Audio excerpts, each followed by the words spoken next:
Hello friends, मैं हूं Prince और स्वागत करता हूं आपका मैग्नेट ब्रेन्स में। तो हम क्लास 10 में मैथ्स का अपना चैप्टर हाइट एंड डिस्टेंस देख रहे थे और अपने इस चैप्टर के सारे कंसेप्ट्स को कंप्लीट करने के बाद हम चैप्टर के सवालों पे आ चुके थे, जहां पे अभी तक हमने बहुत सारे सवालों को ऑलरेडी सॉल्व भी कर लिया है। तो इसी सवालों की सीरीज में आगे बढ़ते हुए इस लेक्चर में एक और शानदार, जानदार, मजेदार बोर्ड एग्जाम के लिए एक नंबर के पॉइंट ऑफ व्यू से काफी ज्यादा इंपॉर्टेंट सवाल को देख लेते हैं। और मैं आपको बताना चाहूंगा सर कि चूंकि ये सवाल आपके एनसीईआरटी एग्जाम्पलर का सवाल है, इसी वजह से ये सवाल आपके बोर्ड एग्जाम के लिए 1 मार्क्स के लिए काफी ज्यादा इंपॉर्टेंट हो जाता है। तो अपने इस चैप्टर के सवालों को सॉल्व करने के लिए हमने जो भी निंजा टेक्निक सीखी है, उन निंजा टेक्निक्स को यहां पे अप्लाई करते हुए सबसे पहले अपने सवाल को पढ़ के सवाल की कहानी समझ लेते हैं सर, ताकि सही तरीके से सवाल का डायग्राम बना पाए। सवाल यहां पे कह रहा है, N observer 1.5 meter tall is 28.5 meters away from a tower 30 meters high. Determine the angle of elevation of the top of the tower from his eye. अब देखो यहां पे बिना टाइम वेस्ट किए हुए सवाल की कहानी समझने की कोशिश करते हैं। बिल्कुल ध्यान से सुनिएगा। सवाल के अंदर मेनली 2 चीजों पे चर्चा है सर, एक टावर और एक ऑब्जर्वर। चर्चा किस प्रकार हो रही है सर? तो सवाल आपको कह रहा है सर कि एक ऑब्जर्वर है जो कि टावर के टॉप को देख रहा है, और टावर के टॉप को देखने के बाद जो एंगल ऑफ एलिवेशन की कहानी बन रही है, वही कहानी आपसे पूछी जा रही है, जहां पे आपको यह बता दिया गया है कि आपका टावर 30 मीटर ऊंचा है। अगेन आपको यह भी बता दिया गया है कि आपका जो ऑब्जर्वर है वो 1.5 मीटर लंबा है। आपको यह भी बता दिया गया है कि ऑब्जर्वर और टावर के बीच में 28.5 मीटर की दूरी है सर। सवाल फिर से रिपीट कर रहा हूं, ध्यान से सुनिएगा। सवाल के अंदर मेनली 2 चीजों पे चर्चा है सर, एक ऑब्जर्वर, एक टावर। देखो कैसे चर्चा है।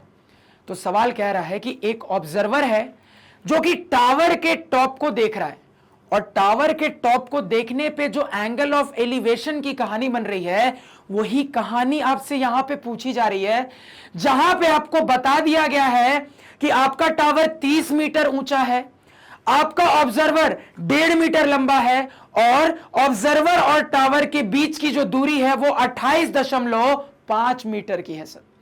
तो यहां पे चूंकि आप लोगों को सवाल अब समझ में आ चुका है सर, तो अब अपने डायग्रामेटिक एनालिसिस पे आ जाते हैं। ध्यान से सुनिएगा सर। तो सवाल के अंदर टावर का जिक्र मिल रहा है, और हमें बहुत अच्छे से पता है सर कि टावर हवा में तो लटक नहीं रहा होगा। टावर कहां पे होगा सर? जमीन पे बना होगा। यानी कि यहां पे सवाल पढ़ के हमें इनडायरेक्ट तरीके से समझ में आ रहा है सर कि जमीन का जिक्र करना पड़ेगा, ग्राउंड का जिक्र करना पड़ेगा। और हाइट एंड डिस्टेंस के सवालों में ग्राउंड के बारे में कैसे बात करते हैं सर, हमें बहुत अच्छे से पता है। हम हमेशा अपने ग्राउंड को एक हॉरिजॉन्टल लाइन, एक फ्लैट लाइन, एक लेवल्ड लाइन से रिप्रेजेंट करते हैं सर, ग्राउंड बना लेते हैं। तो हमने मान लो यहां पे इस तरीके से अपना ग्राउंड बना लिया सर। अब इसी ग्राउंड के ऊपर हमारा टावर होगा। अब फिर से बात को समझिएगा सर, टावर एक्चुअली में प्रैक्टिकल लाइफ में 3 डायमेंशन के साथ होगा, लेकिन जब हम हाइट एंड डिस्टेंस के सवालों की बात करते हैं तो हम उसी डायमेंशन पे फोकस करते हैं जिस पे सवाल बात कर रहा होता है। और नॉर्मली हमें यह बहुत अच्छे से पता है कि किसी भी कंस्ट्रक्शन के लिए उसके हाइट वाले डायमेंशन पे ही बात होती है, और यहां पे भी दिख रहा है कि मेरे टावर के हाइट वाले डायमेंशन पे ही बात हो रही है। तो अगर हाइट वाले डायमेंशन से बात हो रही है, यानी कि हम अपने टावर को जब 2D में रिप्रेजेंट करेंगे सर, तो एक वर्टिकल लाइन सेगमेंट से रिप्रेजेंट कर लेंगे सर। तो अपने जमीन पे अपना टावर बना लेते हैं। तो ये मान लो जमीन पे अपना टावर हमने बना लिया सर। अब अगेन में ये भी बहुत अच्छे से पता है कि अगर कभी भी किसी कंस्ट्रक्शन की बात करनी होती है तो हम बाय डिफॉल्ट अपने कंस्ट्रक्शन को इस तरीके से करते हैं कि वो जमीन के साथ 90 डिग्री बना रहा हो सर, यानी कि एंगल क्या होगा? 90 डिग्री होगा। तो ये हमने अपना टावर बना लिया सर, ठीक है। और टावर की हाइट आपको बता दी गई है कि 30 मीटर है सर। थोड़ा सा दूर लिख लेते हैं। टावर की हाइट आपको बता दी गई है सर कि 30 मीटर है। इतना सभी को क्लियर हुआ? क्लियर होना चाहिए सर। अब देखो आगे, अब ऑब्जर्वर की बात करते हैं। तो ऑब्जर्वर का जिक्र हो रहा है सर सवाल में, ठीक है। लेकिन सवाल पढ़ के यह क्लियर नहीं हो रहा है सर कि ऑब्जर्वर मेरे टावर के टॉप को कहां से देख रहा है।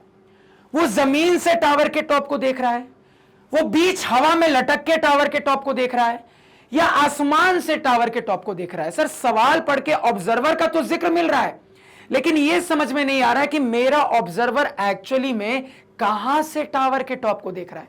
तो देखो कैसे डिसाइड करेंगे, ध्यान से सुनिएगा। तो यहां पे मैं देख पा रहा हूं सर कि मेरे ऑब्जर्वर के द्वारा जब टावर का टॉप देखा जा रहा है तो एंगल ऑफ एलिवेशन की कहानी बन रही है। और हमें यह भली भांति बहुत अच्छे से पता है कि एंगल ऑफ एलिवेशन की कहानी तभी बन सकती है सर अगर मेरा ऑब्जेक्ट ऑब्जर्वर से ऊपर की ओर हो, या इसी बात को मैं ऐसा बोल सकता हूं, अगर मेरा ऑब्जर्वर ऑब्जेक्ट से नीचे की ओर हो सर। अब किसको देखा जा रहा है सर? टावर के टॉप को देखा जा रहा है, यानी कि टावर के टॉप पे फोकस है, यानी कि टावर का जो टॉप है सर ये मेनली मेरे ऑब्जेक्ट की तरह बिहेव कर रहा है। और अपने कंसेप्ट से हमें बहुत अच्छे से ये क्लियर हो चुका है सर कि एंगल ऑफ एलिवेशन की कहानी बनने के लिए मेरे ऑब्जर्वर को ऑब्जेक्ट से नीचे होना पड़ेगा। यानी इतना क्लियर है सर कि इससे नीचे कहीं पे ऑब्जर्वर को मानना पड़ेगा। अब मुद्दा यह है सर कि ऑब्जेक्ट से नीचे ऑब्जर्वर को यहां बीच हवा में माने, जमीन पे माने, कहां पे माने, यह मुद्दा है। तो बिल्कुल सिंपल सोचिए, तो बिल्कुल सिंपल सोचोगे तो क्या दिमाग में आता है? आप तुरंत कह दोगे सर कि बिल्कुल सिंपल सोचते हुए हम कह देंगे सर कि हमारा जो ऑब्जर्वर है वो जमीन पे है। मैंने इस टाइप के सिचुएशन को टैकल करना आप लोगों को सिखाया है कि बिल्कुल सिंपल तरीके से सोचिए। तो सिंपल तरीके से सोचेंगे तो हम मान लेते हैं कि इससे नीचे मेरा जो ऑब्जर्वर है वो जमीन से मेरे टावर के टॉप को ऑब्जर्व कर रहा है सर। तो यहीं पे ग्राउंड पे, जमीन पे मेरा ऑब्जर्वर है। अब यहां पे आपकी पर्सनल चॉइस है सर कि आप अपने ऑब्जर्वर को इस तरफ रखना चाहते हो टावर के, या फिर टावर के इस तरफ रखना चाहते हो। प्योरली आपकी पर्सनल चॉइस है। आप ऐसे रख के फिगर बना के एनालाइज करो या फिर आप ऐसे रख के फिगर बना के एनालाइज करो, कोई फर्क नहीं पड़ेगा सर। अल्टीमेटली आपका सोल्यूशन, आपका फिगर, आपकी पूरी एनालिसिस सेम ही रहने वाली है। मान लो मैं रैंडमली अपने ऑब्जर्वर को यहां पे रखता हूं सर, ठीक है। अब अपने एनालिसिस को देखते हैं, ध्यान से सुनिएगा। तो क्या मेरे ऑब्जर्वर के डायमेंशंस पे बात हुई? बिल्कुल हुई सर। यहां पे मेरे ऑब्जर्वर की हाइट बता दी गई है कि मेरा जो ऑब्जर्वर है वो 1.5 मीटर लंबा है सर। अब चूंकि ऑब्जर्वर के डायमेंशन पे बात हो गई है सर, तो यहां पे हम अपने ऑब्जर्वर को एक पॉइंट से रिप्रेजेंट नहीं कर सकते। कैसे करेंगे सर? अगेन एक वर्टिकल लाइन से ही करेंगे। और अगर मेरे ऑब्जर्वर की हाइट कंसीडर हो जाती है सर, तो हमने सीखा है, हम ये मान के चलते हैं कि हमारा ऑब्जर्वर जमीन पे बिल्कुल सीधा खड़ा है। जमीन पे सीधा खड़ा है, इसका मतलब ये है सर कि जमीन के साथ उसकी टांगे 90 डिग्री बना रही है सर। तो अपने ऑब्जर्वर को भी यहां पे ड्रॉ कर लेते हैं। तो मान लो इस तरीके से हमने अपने ऑब्जर्वर को ड्रॉ कर लिया है जो कि 1.5 मीटर लंबा है सर। क्लियर हो गया? यहां की कहानी सभी को समझ में आ रही है क्या? बिल्कुल आनी चाहिए सर। तो हमने अपने ऑब्जर्वर को भी यहां पे ड्रॉ कर लिया। और क्या जानकारी दी जा रही है? तो आपको बोला जा रहा है सर कि ऑब्जर्वर और टावर के बीच में 28.5 मीटर का गैप है, 28.5 मीटर की दूरी है सर। तो ऑब्जर्वर और टावर के बीच में सर 28.5 मीटर की दूरी है, यह भी मुझे बता दिया गया है। इतना सभी को क्लियर हुआ? क्लियर होना चाहिए सर। तो ये रहा हमारा ऑब्जर्वर। अब यहां पे आप कह सकते हो कि सर आपने यहां पे ऑब्जर्वर ऑब्जेक्ट के बारे में डिसाइड कैसे किया? क्योंकि सवाल तो क्लियर नहीं कर रहा है कि ऑब्जर्वर कहां है और ऑब्जेक्ट कहां है। तो देखो कैसे डिसाइड किया, ध्यान से सुनना। अपने कंसेप्ट को यूज करते हैं सर यहां पे। तो कंसेप्ट का यहां पे इस्तेमाल करेंगे तो देखो क्या दिख रहा है, ध्यान से देखना। तो an observer 1.5 metre tall is 28.5 metre away from a tower. अब देखो यहां पे इस फ्रॉम से कंफ्यूज मत होना, क्योंकि ये जो फ्रॉम है सर ये डिस्टेंस बताने के लिए इस्तेमाल हुआ है। तो ऐसा मत सोचने लगना कि ये जो फ्रॉम है सर यही मेरे काम का फ्रॉम है। ये फ्रॉम डिस्टेंस बताने के लिए इस्तेमाल हुआ है सर। इस चीज को थोड़ा यहां पे ध्यान देना। क्लियर हो गया? अब आगे बढ़ते हैं सर। तो आगे आ जाएंगे तो determine the angle of elevation. देखो एंगल ऑफ एलिवेशन बताने वाली लाइन एक्चुअली ये है। एंगल ऑफ एलिवेशन बताने वाली जो लाइन है सर, ये एक्चुअली ये है। अब ध्यान देना, तो मैंने आपको बोला है, याद रखना, देखो यहां पे कंफ्यूज हो सकते हैं बच्चे, ध्यान से सुनना, मैंने आपको बोला है कि कभी भी अगर ऑब्जर्वर ऑब्जेक्ट के बारे में जानकारी छिपा के बतानी होती है तो एंगल ऑफ एलिवेशन डिप्रेशन बताने वाली लाइन में ही बताई जाती है।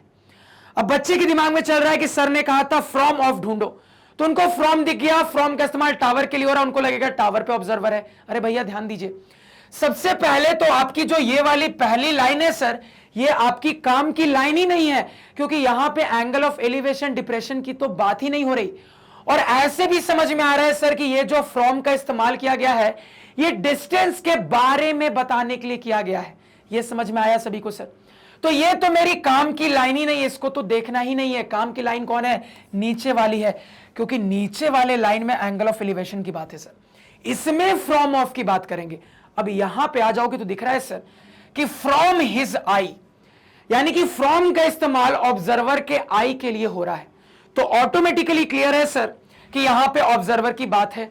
अब ऑफ को ढूंढो सर, तो ऑफ द टावर, तो यहां पे दिख रहा है सर ऑफ का इस्तेमाल टावर के लिए हो रहा है, और हम अपने ऑफ का इस्तेमाल ऑब्जेक्ट बताने के लिए करते हैं सर।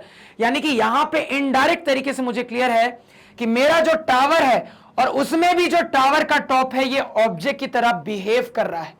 इतना सभी को क्लियर हुआ? क्लियर होना चाहिए। देखो सवाल कुल मिला के बहुत आसान है, बस लैंग्वेज से थोड़ा आपको फंसा सकता है, फंसना नहीं है, कंसेप्ट्स को ढंग से अप्लाई करना आना चाहिए सर। तो फिगर का जो मेन काम होता है ना, वो हमने कर लिया। अब आगे की कार्रवाई करते हैं, अपने एंगल पे बात करते हैं, ध्यान से देखिएगा।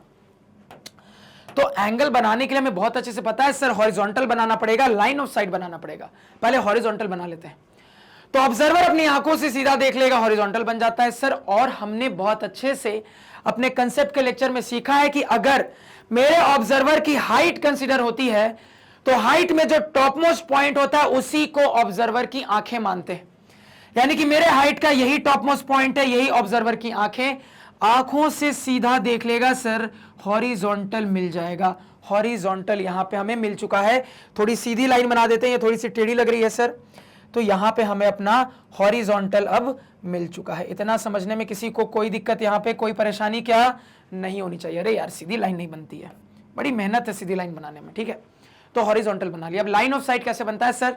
तो ऑब्जर्वर की आंखों को ऑब्जेक्ट से ज्वाइन कर देते हैं, लाइन ऑफ साइट मिल जाता है। तो ऑब्जर्वर की आंखें ऑब्जेक्ट ज्वाइन कर देंगे, मान लो ब्लू लाइन से कर देते हैं, तो लाइन ऑफ साइट मिल जाएगा सर। ये हमें अपना लाइन ऑफ साइट भी मिल गया। अब अपने एंगल की बात करते हैं सर। तो हॉरिजॉन्टल को थोड़ा सा और एक्सटेंड कर देते हैं पीछे, ध्यान दीजिएगा थोड़ा सा। तो हमें ये बहुत अच्छे से पता है सर कि हॉरिजॉन्टल और लाइन ऑफ साइट के बीच में जो एक्यूट एंगल होता है सर, वही मेरे काम का एंगल होता है।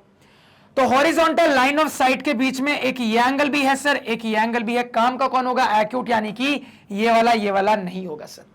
यानी इसी एंगल पे चर्चा हो रही है, और मुझे दिख रहा है सर कि मेरा जो ऑब्जेक्ट है ये ऑब्जर्वर से ऊपर की तरफ है, यानी कि एंगल ऑफ एलिवेशन की बात हो रही है, और मुझे यही एंगल कैलकुलेट करना है। तो मान लो इस एंगल को मैं कुछ थीटा मान लेता हूं। इतना क्लियर हुआ? सभी को क्लियर होना चाहिए। अब जाके मेनली आपका फिगर यहां पे कंप्लीट हो चुका है सर, ठीक है। अब आगे प्रोसीड करते हैं, ध्यान से सुनिएगा। अब देखो फिगर में मुझे साइड का और कौन कौन सा डेटा मिल रहा है, ध्यान से देखिएगा। तो यहां पे जब अपने फिगर के एनालिसिस पे आ जाएंगे तो मुझे दिख रहा है सर, ध्यान से सुनिएगा, ये भी हॉरिजॉन्टल, ये भी हॉरिजॉन्टल, यानी कि आपस में पैरेलल हो गया सर। अगेन एक ही हॉरिजॉन्टल पे ये भी वर्टिकल, ये भी वर्टिकल, दोनों ही वर्टिकल है सर, यानी इनको भी आपस में पैरेलल कह देंगे। तो कुल मिला के मैं कह सकता हूं सर कि ये जो क्वाड्रिलैटरल है ये एक पैरेललोग्राम बन गया, क्योंकि अपोजिट साइड्स आर पैरेलल। अब पैरेललोग्राम साबित हो गया, तो पैरेललोग्राम की प्रॉपर्टी का इस्तेमाल करके मैं कह दूंगा सर कि opposite sides of a parallelogram are equal. यानी कि सर ये जो लेंथ होगी इसके बराबर होगी, ये जो लेंथ होगी इसके बराबर होगी सर। यानी कि यहां पे अगर मैं मार्क करूं सर, तो यही 28.5 मीटर ये भी होगा सर, और यहां से सर यही 1.5 मीटर ये भी होगा सर, ठीक है। तो इसको हमने यहां पे मार्क कर लिया। अब समझिएगा, पूरा टावर 30 मीटर का है, जिसमें ये 1.5 मीटर, तो ये बचा हुआ लेंथ निकाल लोगे, कितना हो जाएगा सर? 30 - 1.5, कितना आ जाएगा सर? 28.5 5 मीटर निकल के आ जाएगा। तो यहां से यहां तक की हाइट को भी आपने कैलकुलेट कर लिया सर। तो जो भी साइट का डेटा एनालाइज करके फिगर को पता कर सकते थे, सब कुछ पता कर लिया। अब यहां पे अपने एनालिसिस पे आ जाते हैं सर, ध्यान से सुनिएगा। तो लाइन ऑफ साइट के हिसाब से कौन सा ट्रायंगल दिख रहा है, कहोगे सर सिंपली एक ये ग्रे वाला ट्रायंगल दिख रहा है जिसमें थीटा निकालना है और राइट एंगल ट्रायंगल की बहुत सारी साइड्स दिख रही है। तो राइट एंगल ट्रायंगल के लिए कौन सा मैथ्स का कंसेप्ट होता है जो कि साइड एंगल में कंबाइंड वे में बात करता है, कहोगे टी रेशो का कंसेप्ट। मुद्दा यह है कि यहां कौन सा टी रेशो काम करेगा, साइड को देख के अपने आप पता लग रहा है सर कौन सा टी रेशो काम करेगा, कौन सा टी रेशो काम करेगा सर। तो मुझे दिख रहा है कि चूंकि इस थीटा की बात करनी है तो इसके हिसाब से ये सामने वाला परपेंडिकुलर हो गया सर, ये नीचे वाला बेस ये हाइपोटेनियस, यानी कि मुझे अपने ग्रे वाले राइट एंगल ट्रायंगल के लिए परपेंडिकुलर और बेस पे चर्चा मिल रही है सर। पी और बी पे बात करने वाला डायरेक्टली कौन सा टी रेशियो होता है, कहोगे सर टैन या कॉट। तो जब टैन से काम चल रहा है, रेसिप्रोकल पे जाने की कोई आवश्यकता नहीं है, समझ में आ गया है टैन का इस्तेमाल करना पड़ेगा सर। तो फटाफट यहां पे टैन का इस्तेमाल कर लेते हैं, ध्यान से सुनिएगा। तो यहां पे मान लो नामकरण कर लेते हैं, इसको कुछ ए बोल दिया, इसको कुछ बी बोल दिया, सी बोल दिया, इसको डी बोल दिया, इसको ई बोल दिया सर। तो इन राइट एंगल ट्रायंगल यहां पे बोल देंगे sir A D E, in right angle triangle A D E. Tan का इस्तेमाल करना है तो टैन अपने एंगल को थीटा माना है, टैन थीटा बराबर फिगर के हिसाब से पी बाई बी, फिगर के हिसाब से परपेंडिकुलर है 28.5 मीटर, डिवाइडेड बाय बेस भी है 28.5 मीटर। मीटर से मीटर गया 28.5 से 28.5 गया सर, मेरे पास आ रहा है टैन थीटा बराबर 1। अब अपने बेसिक एंगल वाले टेबल को याद करिए सर, टैन थीटा 1 के बराबर जब होता है तो थीटा क्या होता है आपको याद आना चाहिए सर। इस समय थीटा 45 डिग्री या फिर रेडियन में कह लो π/4 रेडियन होता है सर। तो आपने अपना angle of elevation theta calculate कर लिया है। तो देखो एग्जाम्पलर का सवाल है, सवाल आसान है, बहुत टफ सवाल नहीं है, लेकिन सवाल में कुछ इंटरेस्टिंग चीजें हैं। तो आपके बोर्ड एग्जाम के लिए 1 नंबर के हिसाब से एक काफी अच्छा सवाल। तो आप अपना एंगल ऑफ एलिवेशन क्या बता दोगे सर 45 डिग्री। अब देखो यही सवाल अगर एमसीक्यू में आएगा तो हो सकता है कि आपको वो ऑप्शंस रेडियन में दे दे। जैसे एक ऑप्शन आपको बोल दे π/6, दूसरा मान लो बोल दे π/4, तीसरा मान लो बोल दे यहाँ पे 3, चौथा मान लो बोल दे π/8। तो किसको टिक मारोगे सर। तो आपको कन्वर्ट करना भी आना चाहिए, जो मैंने आपको कंसेप्ट के लेक्चर में सिखाया था कि सीधे सर ने कहा था कि कुछ बेसिक एंगल के लिए याद रखेंगे कि 45 डिग्री π/4 होता है सर। तो इसको टिक मार करके आ जाएंगे। इतना सभी को क्लियर हुआ, सवाल में क्लियर होना चाहिए। फटाफट चीजों को नोट डाउन करिए बिना टाइम वेस्ट किए, फटाफट सर। तो मैं उम्मीद करूंगा कि सवाल की पूरी कहानी आपको बहुत अच्छे से समझ में आई, कहीं पे कोई डाउट नहीं है, कोई दिक्कत नहीं है। इन केस कहीं पे कोई डाउट है सर, कोई परेशानी है, तो लेक्चर को उस पॉइंट पे दोबारा से देखिए, आपका डाउट क्लियर हो जाएगा। अगर उसके बाद भी डाउट क्लियर नहीं होता तो जरूर से मुझे कमेंट सेक्शन में बताइए। तो आज के पढ़ाए हुए नोट्स आप हमारे ऑफिशियल वेबसाइट magnetbrains.com से डाउनलोड कर सकते हैं, जिसका लिंक वीडियो के डिस्क्रिप्शन में है। magnetbrains.com पे आपको क्लास 4 से लेकर 12 तक सारे सब्जेक्ट्स और कोर्सेज मिल जाते हैं, वो भी सिस्टमैटिक ऑर्डर में अरेंज्ड। और मैग्नेट ब्रेन्स दूसरे चैनलों जैसा नहीं है जो कि आपको शुरुआत का थोड़ा सा कंटेंट फ्री में देके बाकी के कंटेंट के लिए चार्ज करता है। यहां पे पूरा का पूरा क्वालिटी कंटेंट पहले भी फ्री था, अभी भी फ्री है, आगे भी रहेगा। बस अपना प्यार हम पे इसी तरीके से बनाए रखें। इसी नोट के साथ लेक्चर को एंड करते हैं सर। Thank you.